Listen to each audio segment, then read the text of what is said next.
Bonjour à tous, j'espère que vous allez excellemment bien. Aujourd'hui on se retrouve pour parler biathlon. On va revenir sur la deuxième course de ces championnats du monde du côté d'Oberhof. On va parler du sprint féminin, c'était la seule épreuve du jour. Il n'y avait pas de ski, les descentes c'est à partir de demain. Où on parlera notamment du ski demain et du sprint masculin. Mais aujourd'hui il y avait le sprint féminin et il y a pas mal d'enseignements à en tirer de ce sprint féminin, remporté par Denise Herrmann avec des Français qui n'ont pas forcément été exceptionnels. Il y a eu du bon et du moins bon du côté des Françaises. N'hésitez pas à vous abonner à la chaîne, à réagir dans les commentaires, à mettre un pouce bleu, à partager la vidéo sur les réseaux sociaux, notamment auprès de vos proches si vous pensez que ça peut les intéresser. Dans les commentaires, n'hésitez pas à me dire qui vous a plu, qui vous a déçu dans cette épreuve. Quand vous mettez la petite cloche, vous pouvez rajouter la petite cloche quand vous abonnez à la chaîne. Je vais réussir à remettre tout dans le bon ordre. Vous pouvez également mettre toutes les notifications, c'est ce que j'appelle le Saint Graal. N'hésitez pas à aller voir Spotify EPS 2.0. On parle notamment de biathlon et de la carrière de Vincent Defrane. Et n'hésitez pas à aller voir TikTok, même si en ce moment c'est calme. Toujours pas d'internet. Les dernières normalement ça devait revenir hier. Voilà, maintenant ça me marque le 10 mars. Voilà, pour revenir sur Internet, 1 mois et demi pour réparer un poteau, c'est une belle performance de la part d'Orange. On peut les féliciter. Bon, on commence tout de suite avec Denise Herrmann. Qui a été quand même sensationnel. Alors on en avait déjà parlé lors du relais mix, où j'avais dit faites attention, Denise Herrmann a fait un très gros relais avec Dorothée Avira. C'était des filles qui avaient fait un très gros relais face à Anaïs Chevalier.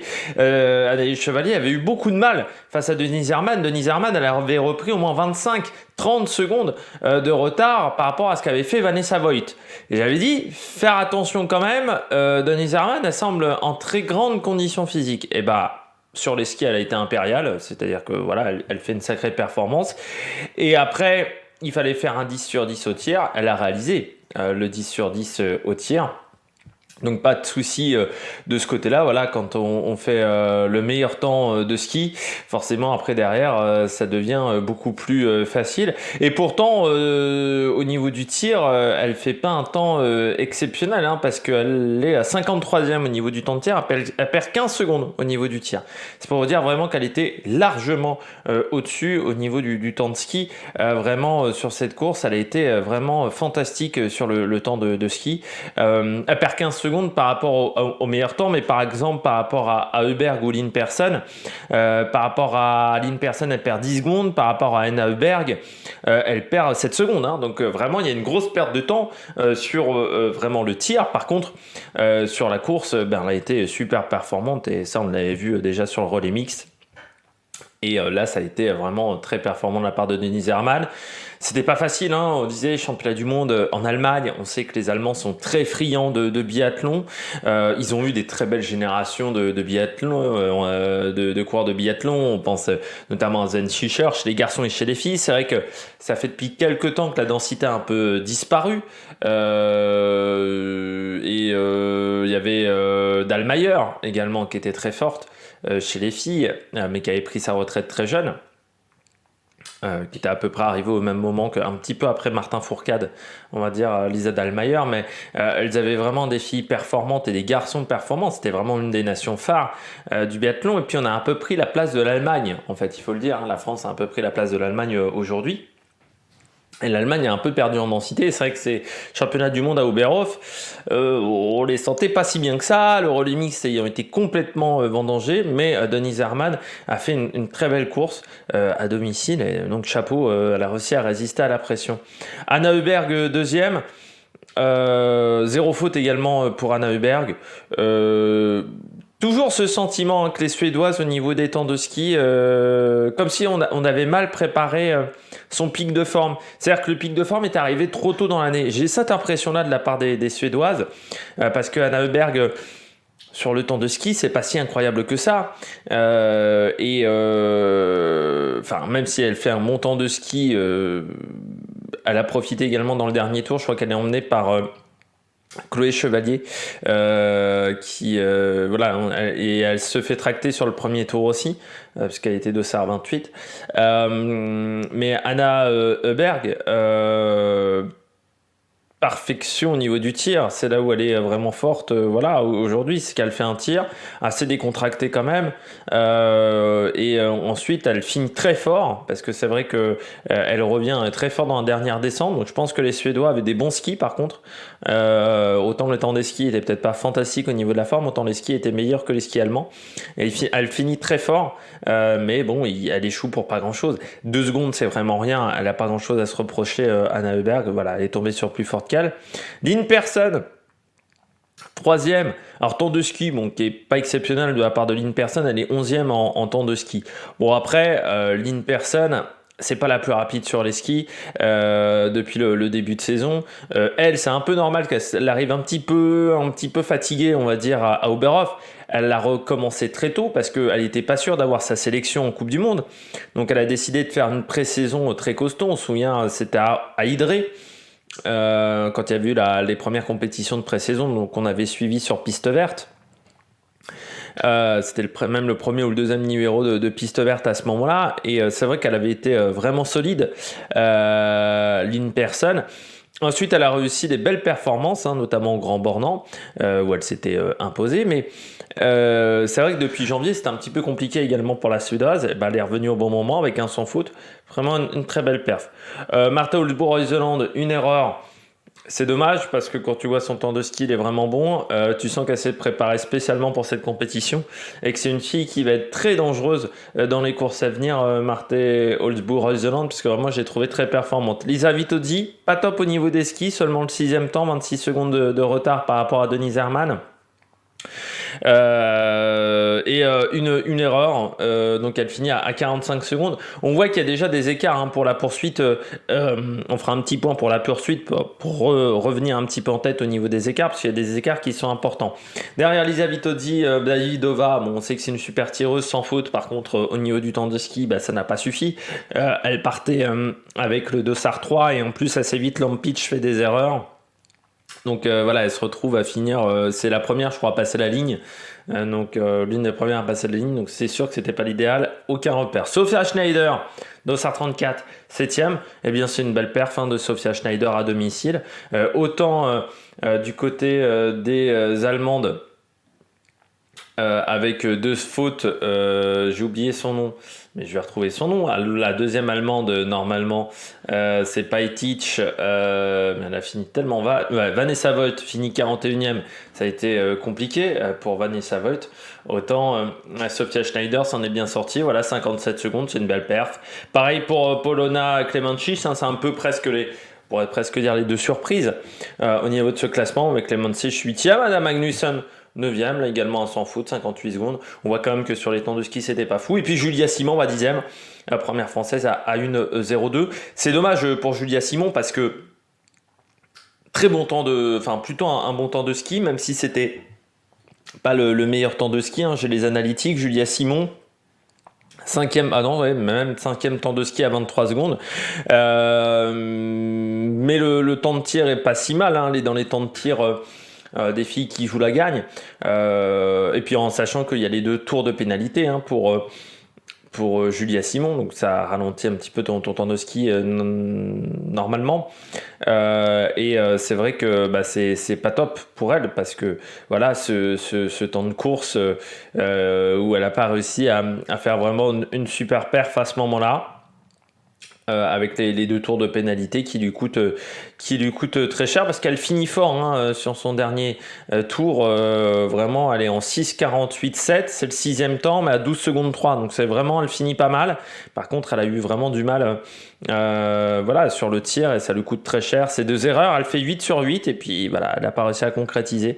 Après son 8 sur 8, vraiment les 2 dernières sont... c'est bizarre, elle passe pas très loin de faire un 10 sur 10, mais pensez parasite certainement parce qu'elle rate ses 2 dernières balles et ça lui coûte très cher. Emma Lunder, 11e, la canadienne.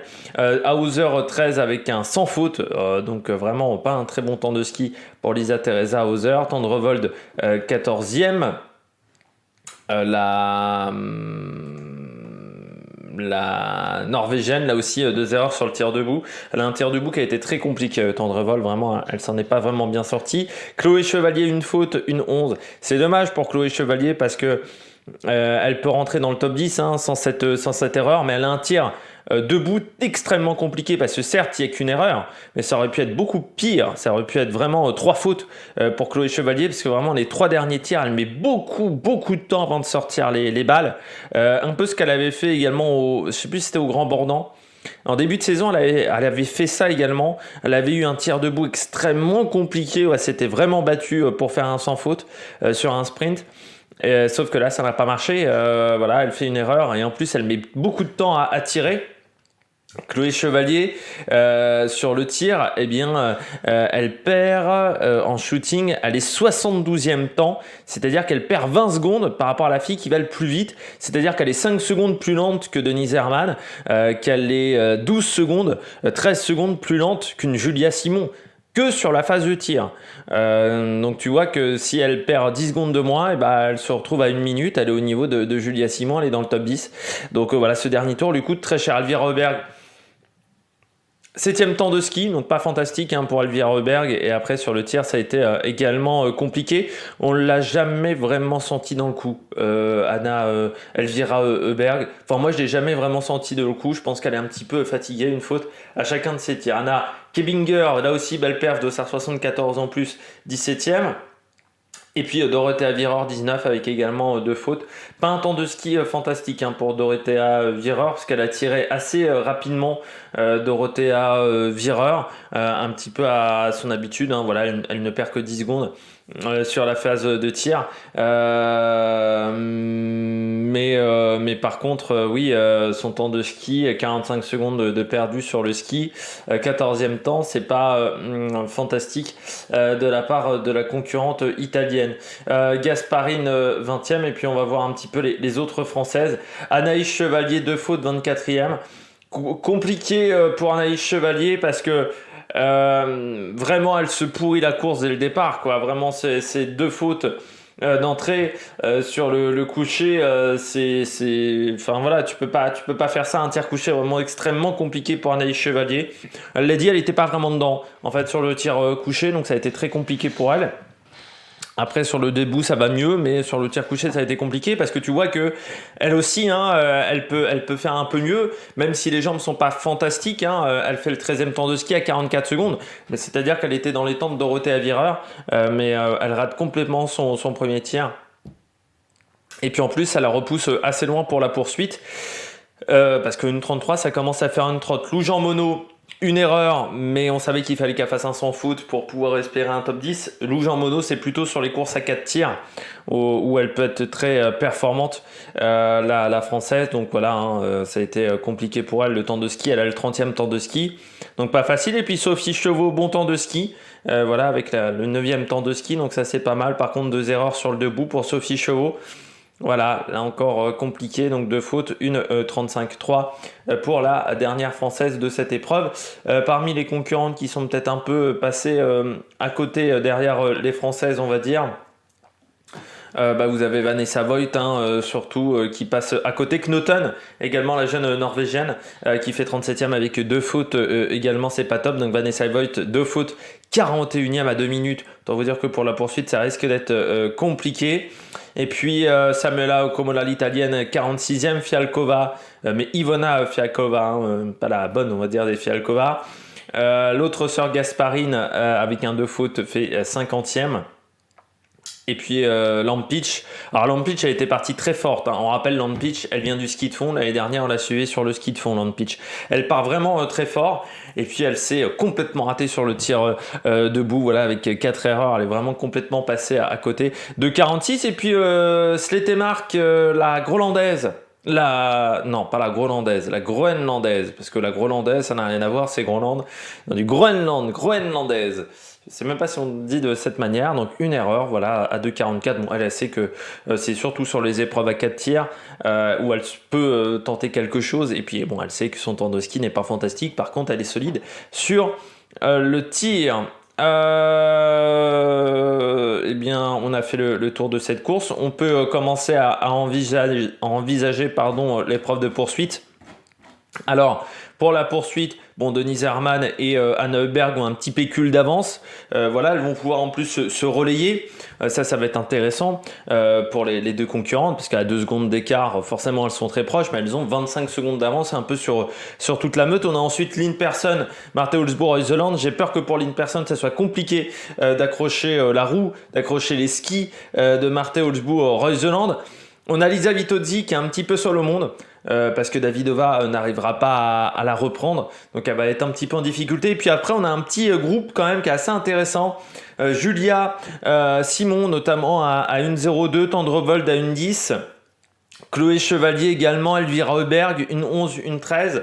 Alors peut-être que sur le premier tour, elles auront du mal à collaborer avec Julia Simon par exemple, mais Julia Simon part pas seule. Il y a quand même Magnusson qui a fait plutôt une bonne course, donc il faudra voir ce que ça va donner. Il y a également Juni Arneklief, la Norvégienne, qui a fait une très bonne course avec un dossard 89 12e. On va voir ce que ça va donner, mais Chloé Chevalier, Elvira Heuberg, Dorothée Avireur, par exemple, Tendrevold, c'est des filles qui peuvent vraiment collaborer entre elles sur le premier tour. Anaïs Chevalier, 1,33, ça commence à faire un peu beaucoup, c'est-à-dire qu'elle sait qu'elle va devoir faire un 20 sur 20. Pareil pour le joueur mono, c'est des filles qui vont devoir faire 20 sur 20 pour faire un bon résultat. Puis Sophie Chauveau, oui, bah, elle aussi, hein, 1,35, ça fait un petit écart. Par contre, l'avantage, c'est que Sophie Chauveau, Lou Jean Monod, Anaïs Chevalier-Boucher, elles peuvent collaborer ensemble pendant peut-être un petit moment de course pour peut-être tenter de remonter. Mais c'est sûr que si ni Denise Herrmann ni Anna Heuberg font une erreur, ça risque d'être compliqué pour aller chercher la gagne sur cette épreuve de la poursuite. Eh bien nous, on se retrouve donc demain. Demain, il y aura le sprint masculin. Je rappelle que la poursuite, c'est dimanche pour le biathlon. Il y aura surtout la descente féminine également. On fera un débrief de ces 2 courses pour un nouvel numéro de Piste Verte. On se retrouve pour de nouvelles aventures. N'hésitez pas à vous abonner, à réagir dans les commentaires. Allez, ciao ciao sur l'Amérique Production.